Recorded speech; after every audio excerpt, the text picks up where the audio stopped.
Booyakasha. This is JL Nez, aka Josh Latang, aka O'Quinteros, here to drop my official review of M by Fritz Lang for the Movies Club.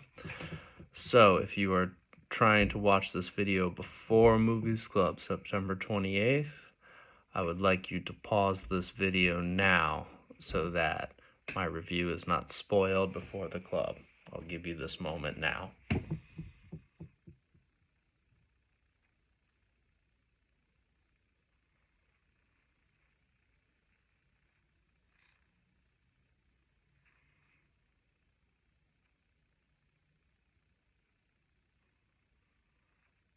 M by Fritz Lang was a really great movie. You can see why it's so influential, because so many other movies kind of reminded me, or I was reminded of so many other movies. The first thing that came to mind was kind of like the ritualistic aspect of the killer who would whistle that song. That's like in Memories of Murder. I think he had a ritual before killing. Also reminded me of Deep Red by Dario Argento and Omar from The Wire. He would whistle Farmer in the Dell. But yeah, absolutely amazing. It's probably, other than Metropolis, the only movie I can think of that's like Weimar Republic Germany, which just, between world wars seemed like a really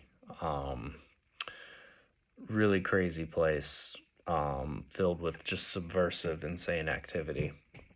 And it was cool to see the way the police and the criminal underworld kind of were working off each other to catch this serial killer.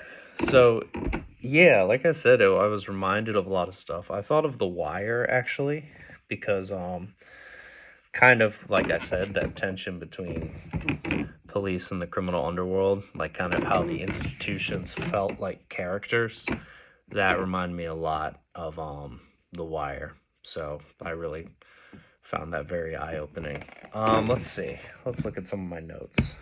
So for content, I wrote there was a cool-ass cig lighter in the bar. I remember it was just like this really long kind of like tube that they would use to light cigarettes, so that was cool. And just wrote like the tension between the cops and the mob bosses was a really cool plot line. I wrote the quote, "I'm shadowing myself." I'm trying to remember when he said that. I think that was the serial killer at the end. I thought that was a really cool line because it started off with his shadow. Like that was the first shot of him. But yeah, let's see. Camera work was amazing. You can see why it's such a groundbreaking film.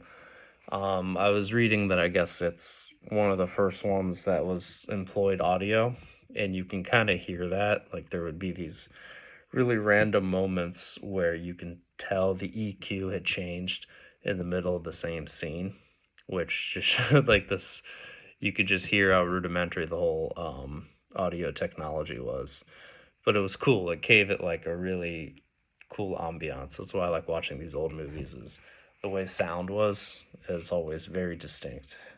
Yeah, a lot of cool tracking shots. I like how when the commissioner was explaining the story, it would like juxtapose the shots throughout the city to kind of like show the things that he was explaining. I think that was probably really new at the time. Now that they were able to put sound with dialogue, they were able to do all these interesting techniques like that, where you could mix different scenes, introduce new ones by like bleeding the dialogue over. So it was kind of cool to see that in the onset of all of that directing style. I loved the really long shot that would go through the restaurant and the card games.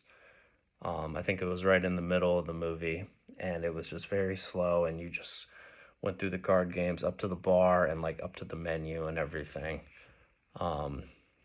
Just like seeing something like that in a movie that's almost 100 years old was, yeah, I just It was really cool to watch a movie that was this old, but you could sense its impact. So, and it didn't feel that old of a movie because you were able to like, connect the dots on like why this movie is what it is. But yeah, you know, how do you not give this movie like a perfect rating in a way? It's just, you can see why it's a masterpiece. Yeah, 5 out of 5. Great.